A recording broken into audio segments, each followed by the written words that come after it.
Okay, I'm all set. All right. Hello, everyone. This is the Behavior Change Project presentation for the Eastern Time Zone 2 group with Allison Maloney, Rachel McMichael, and Chris Letourneau. So I'll go ahead and introduce myself first. My name is Allison Maloney. I'm 25 years old. I work in an ABA clinic in the Metro Detroit area, and we provide ABA services for kids ages 2 to 17. I've been in the field for a little over 2 years now. My name is Chris Letourneau. I'm from Ann Arbor, Michigan.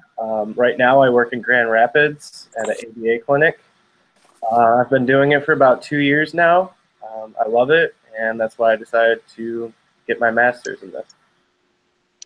Hi, I am Rachel McMichael. I am 39 years old, and I have been in a school district for about 6 years. I'm in the Whiteland, Indiana area, so about 30 minutes south of Indianapolis.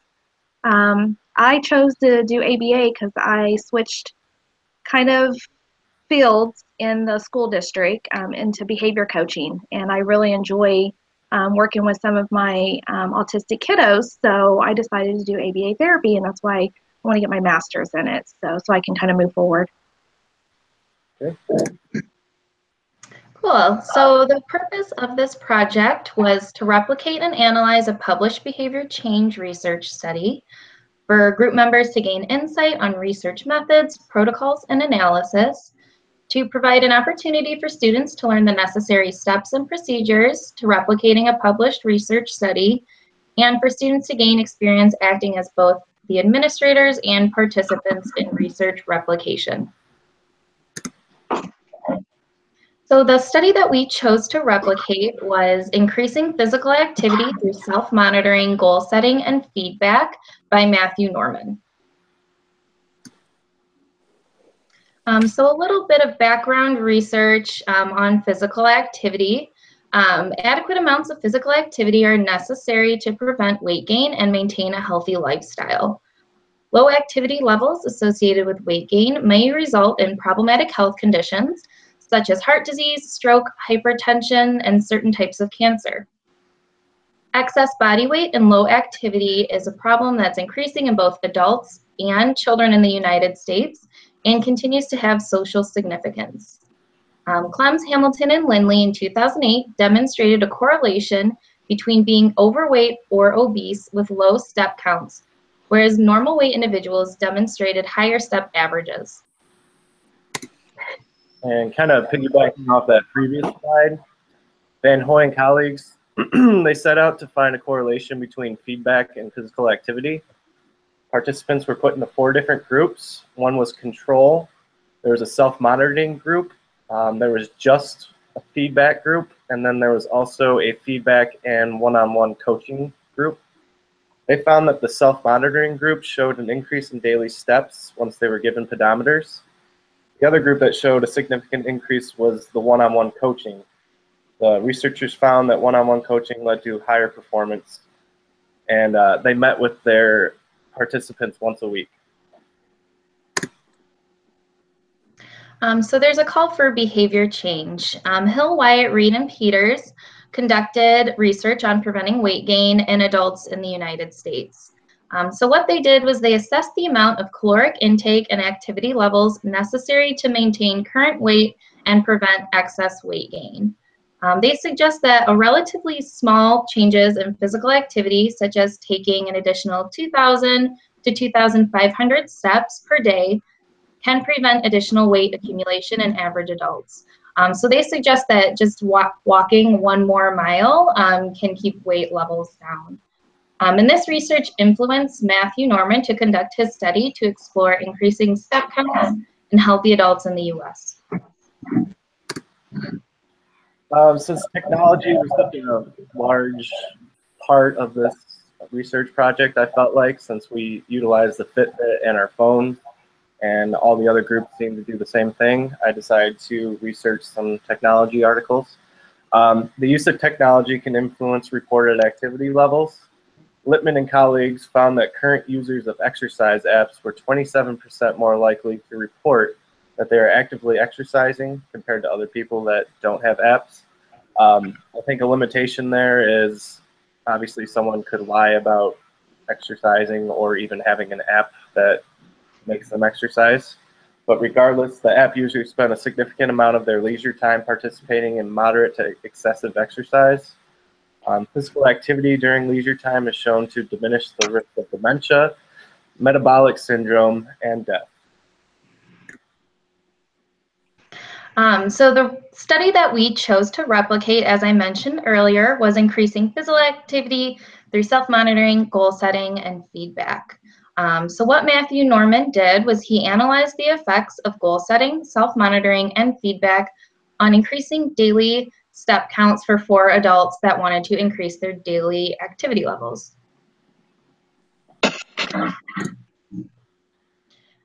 So the participants. In the original study, there were 4 adults, ages 49, 55, and 47, and participants were recruited by flyers, and they all expressed an interest in increasing physical activity.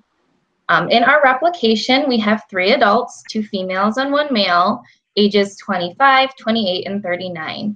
All 3 participants expressed a desire to maintain a healthy lifestyle and increase their physical activity. We're all graduate students enrolled in an online program for applied behavior analysis at Ball State University, and each member was actively enrolled in the course SPCE 611. All 3 participants live and work in the Eastern Time Zone. So the setting for the study was dependent on where the participants worked, lived, or traveled to. The locations where data was recorded included any place where the subject was while wearing the pedometer. All of the participants live in the Midwest and are from suburban areas or rural areas in varying cities and states in the United States. So the materials for this study were dependent on if you were acting as a participant or an experimenter in that role. So for participants, they're required to have a digital pedometer that has a memory of a minimum of 7 days. And we use both the Fitbit and the Health app on the iPhone. Participants needed access to internet daily, a working email address in order to report daily step totals to experimenters, and access to a shared Google Drive folder that included an Excel document to report step counts and the treatment integrity checklist. As an experimenter, you also needed to have access to internet to monitor the steps that were reported by the participants, a working email address for communication with the participants, and software programs that allow for tracking participant data and providing graphical representations used for feedback. And we actually used Excel for this. Okay, so our behavioral definition, the target behavior was the frequency of steps taken per day. A step will be operationally defined as any physical activity produced by the participant that results in a count being recorded and displayed on the pedometer. Activities that involve this behavior include walking, running, and jogging. Non-examples include tapping feet from a seated position and moving legs while lying on one's back in such a manner that the pedometer would not record a step. Our data collection, of the 3 participants, Rachel and Allison decided to use their Fitbits, and I used my iPhone since I didn't have a Fitbit. I used to have one, but I lost it. So on the Health app, it's available on all iPhones. It's accessible on the home screen. In the next slide, I'll show some pictures of how to access that. After opening the app, participant could watch as he took steps, the pedometer increasing with each individual step. The following day, all I had to do was open up the app, and I would see on the Health app that I took however many steps, usually around like 5,000 steps. On the Fitbit, it acts as a bracelet or a wristwatch.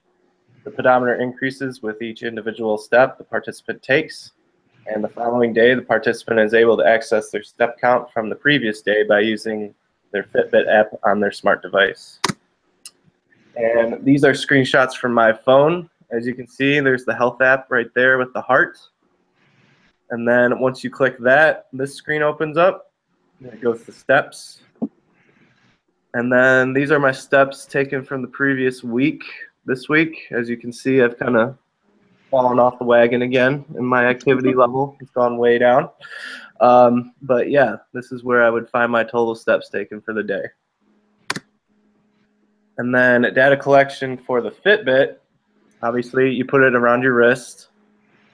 Step 2, you can monitor your steps throughout the day.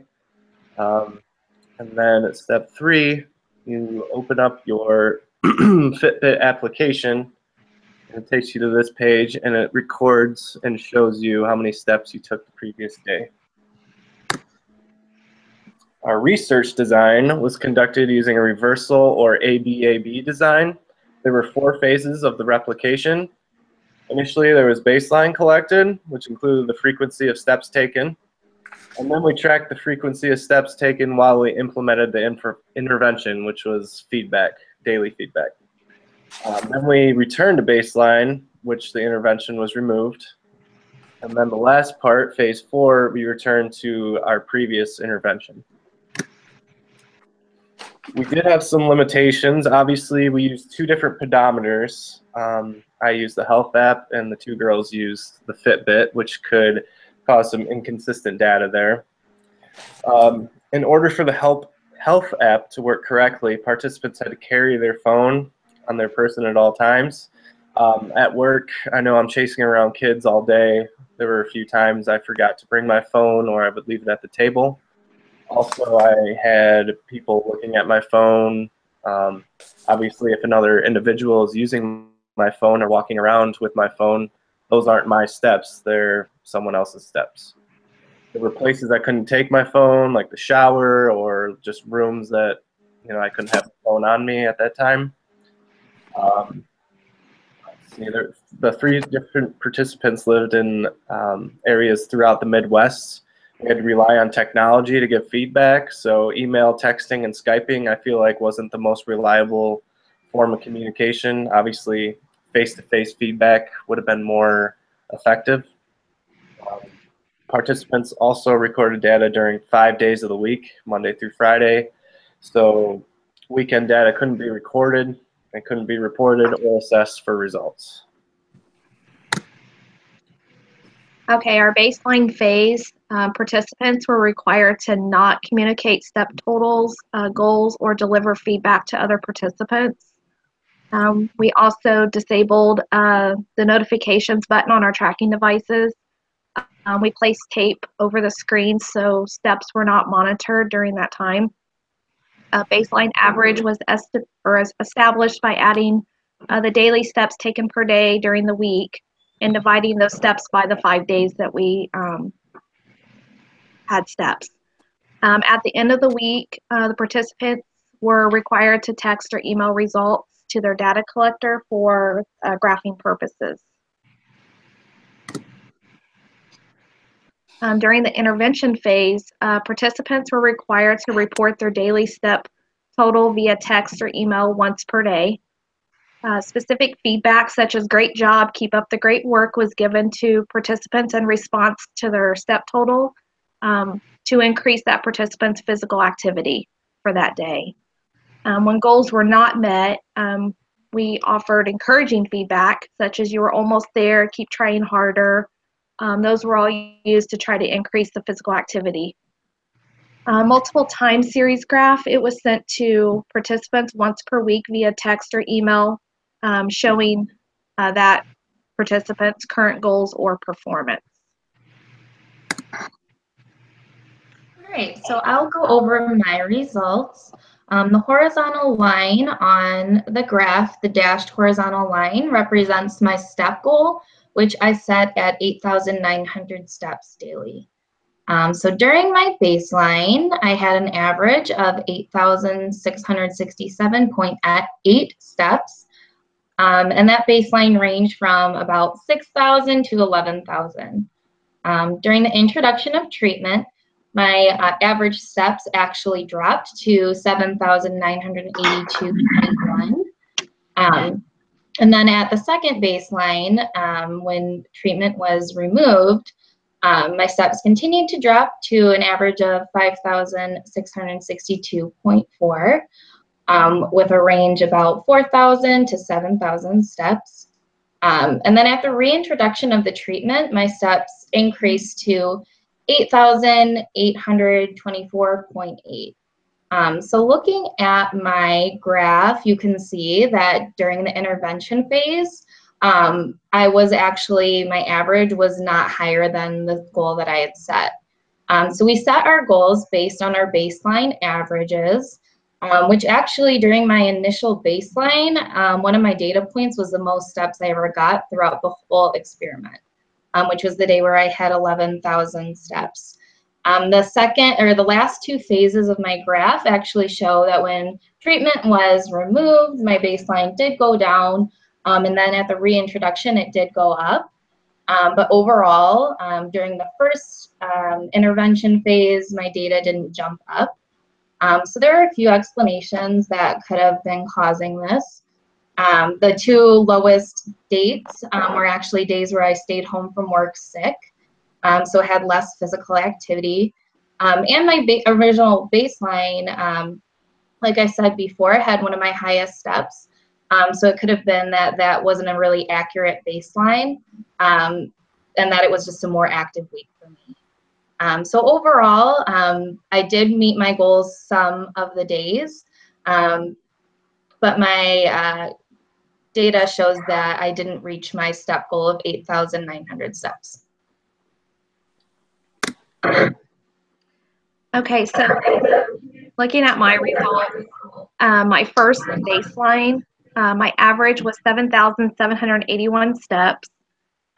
Those steps ranged anywhere from 4,827 to 9,002. Looking at this, my step goal I set for myself was 9,000 steps daily, which you can see that with the horizontal line on the graph. I did not hit that. During baseline, I was obviously well below that, and I only hit that goal, I think, maybe one day during that baseline week. When you look at the introduction of treatment, when the intervention feedback started, my average still continued to drop from 7,781 down to 7,404 steps.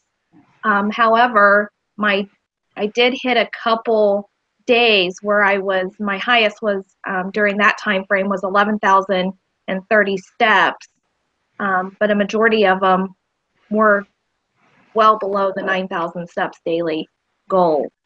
During second baseline, I did have one day that I hit 13,321 steps. That could have just been a very active day running around during that time frame. But that second baseline shows my average dropping again down to 6,226 steps. Then with reintroduction of treatment, my average dropped to 4,422, where my range was 0 to 7,409. The only explanation that I can say for looking at my graph and looking at all my steps being well below my daily count of 9,000 was that there was some factors where one day during intervention I left my Fitbit at home, which was kind of sad because I failed to use another way of still being able to use that on a different device, so I didn't get to track those steps that day. I was sick a couple days, so I didn't have a lot of walking activity, and then I did have surgery, so that kind of threw that off just a tad. So that's kind of where I was. Okay. This is my graph results. My first baseline ranged from about 1,800 to 7,000 steps, so I had a wide range there. But my average is at about 3,500, so I figured my step goal could be 3,600 steps, which is obviously a little smaller than the other participants. I was able to increase my average with the introduction of treatment to 4,700. During second baseline, it still kept increasing. And then reintroduction and treatment, it increased to 6,900 steps. So as you can see, from first baseline all the way through to phase 4, I was able to increase my total steps. But obviously, like I said, I started off with a lot smaller step total than the other girls. So, yeah, I think that might be a reason why I was the only one to increase my step. Or it was because Rachel gave really great feedback and took it to heart. So, as you can see, there's I have put 2 dashed lines in here to show the mean average of my steps during the treatment phases. This is phase 2, and that's phase 4. And Chris, I just have one question for your average, or for your goal for your second phase of treatment. Was that based on baseline too, or was it based on what you had done during the first treatment phase? It was based on what I did during the first. Okay. Yeah. Got it. And yeah, that's all I have for my results. Okay, so our inter-observer agreement, it was computed on 30% baseline and 30% intervention. An observer recorded the data presented by the participant of steps taken and compared those screenshots of the application step counts, or compared them to those. An agreement was found to have an exact match in the number self-reported from the participant, as well as the number on the application. The inter-observer agreement was calculated by dividing the number of agreements by the number of disagreements plus agreements, then multiplying it by 100, which yielded the percentage.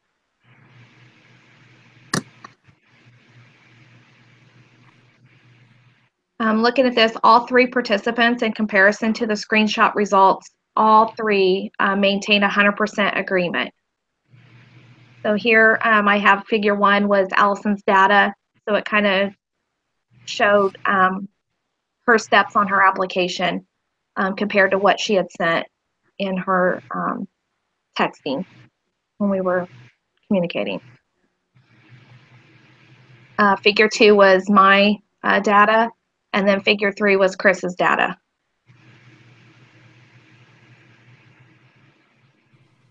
During our treatment integrity, so treatment integrity referred to how we measured adherence to intervention procedures to ensure treatment was applied as it was intended.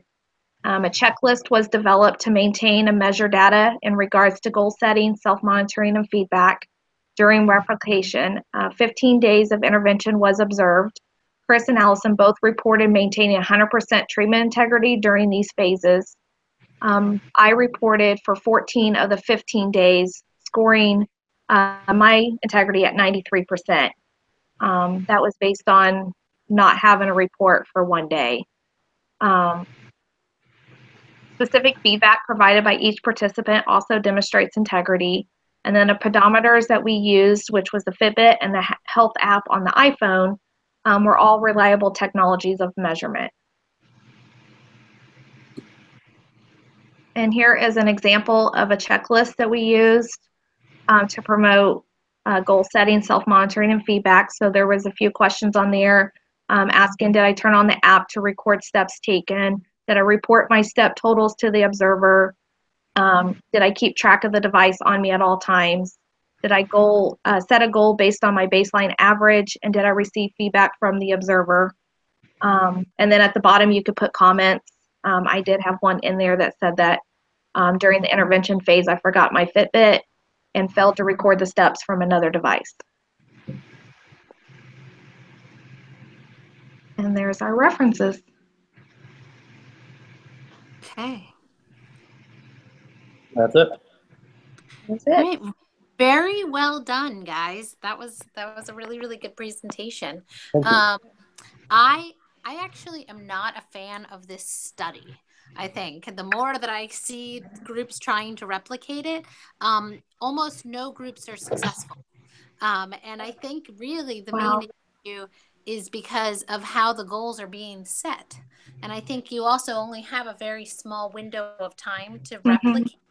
So what's happening, and it's happening for multiple studies. Did the group before you guys present on this project for 815? Okay, so that was for another section, because I just had another group do it last week, and they had similar outcomes, where when you base your goals based on your baseline level already, and you're just having that baseline average for that first week, you're not going to expect to see much of an increase in what your steps are going to be.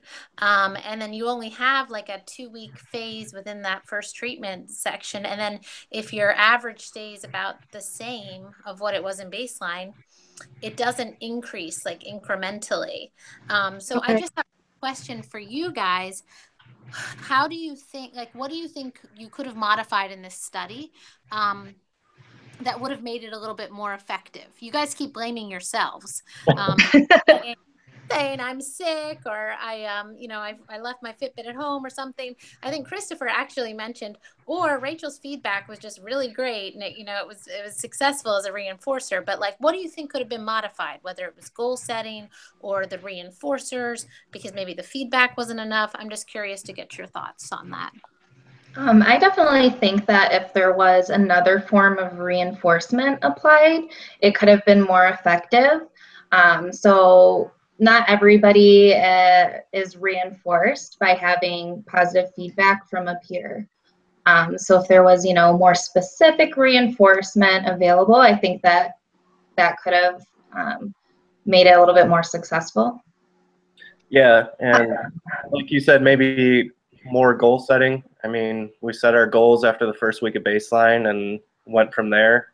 Maybe if we were able to readjust and increase our steps in our goal setting, that we could have saw different results. And then I also think about this too. I know we all use different apps. And sometimes I think that if we would have used like maybe the same, if we had an opportunity to use the same app where we all could have been in it and seeing each other's results a little more often than what we were, not during the baseline times, but during the intervention times, where we could have, as I know there's some apps where you can see everyone's progress on a continuous basis. And I think that would have probably been a little bit more motivating to see someone else getting more steps than you. And then I think it would have helped with the feedback.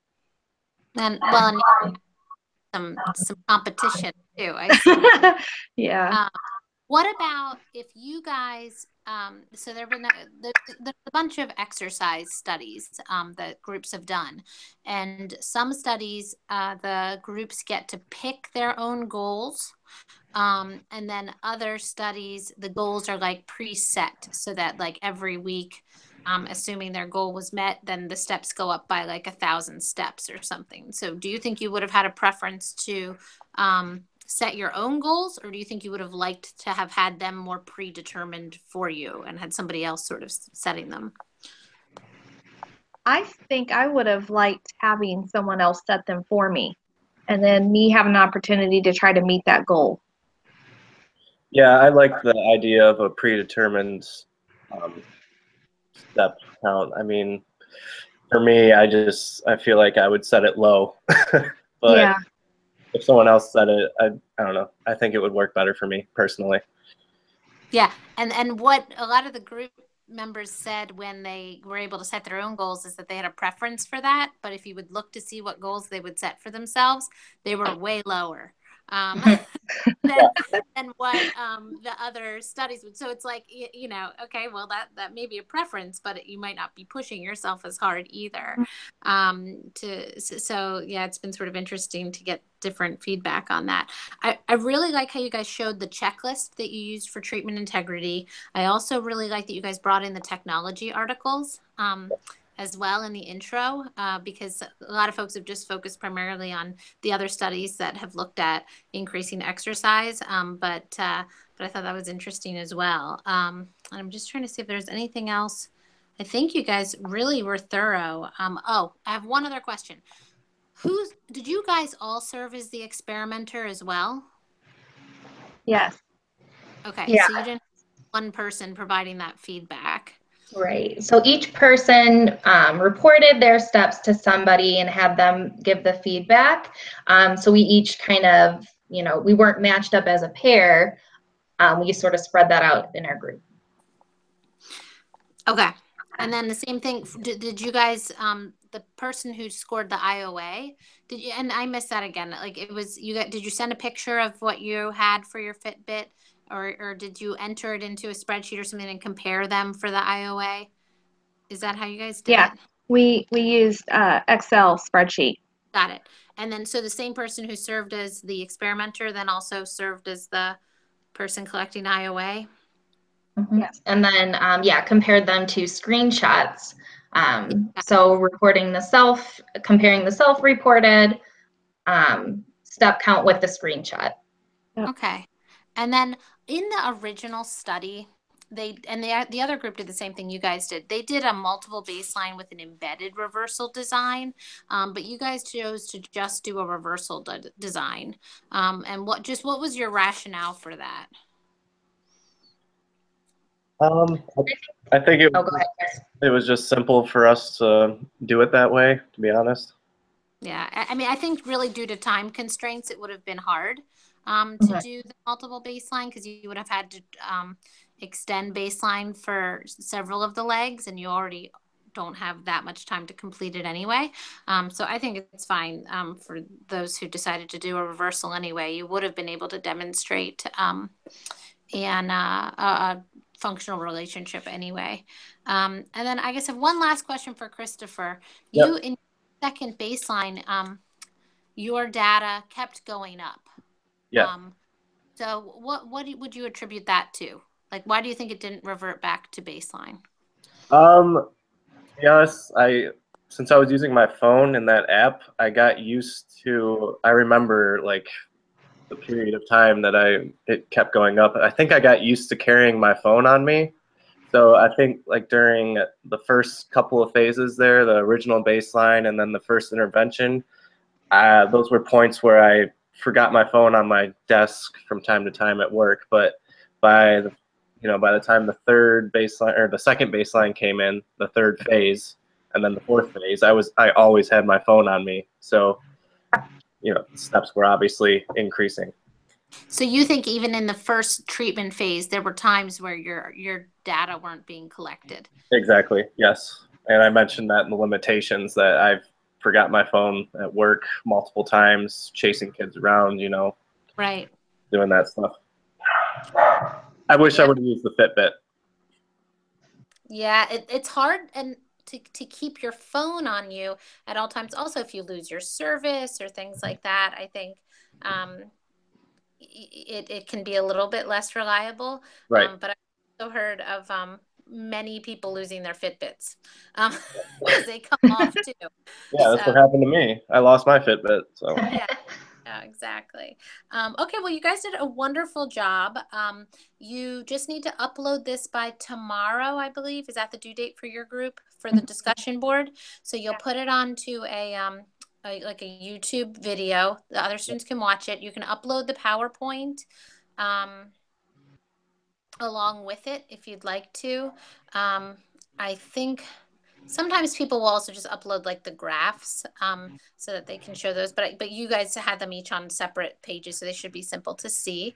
And then you're still required to do your 3 posts, but if you so one person from the group should just upload the PowerPoint or the video presentation. And then if you do a more than 3 posts, you're eligible to get some bonus points for responding to any questions that people have. okay, great. Okay. And Alrighty. which module am I posting this in? Do you know which number it is? I think on Monday we're starting module 16. Okay. I'm not 100% sure if this is 15 or 16. I'll find it. The one that is the due date is for whatever tomorrow is. I'm still in holiday turkey It's mode. module 15. Is it module? Okay. It is. Yes. It's Okay. it should be 15. Okay, I'll post it in 15. Okay. Okay. And then it just has to be uploaded by Monday, the 27th. And because that will give them enough time to respond, ask questions, and then you guys will also be able to respond. And you still just need to have that minimum of 3 posts, but if you go above and beyond, then you can get some bonus points. Okay, great. Sounds great. All right. Enjoy the rest of your Sunday. Thank you. Thank you.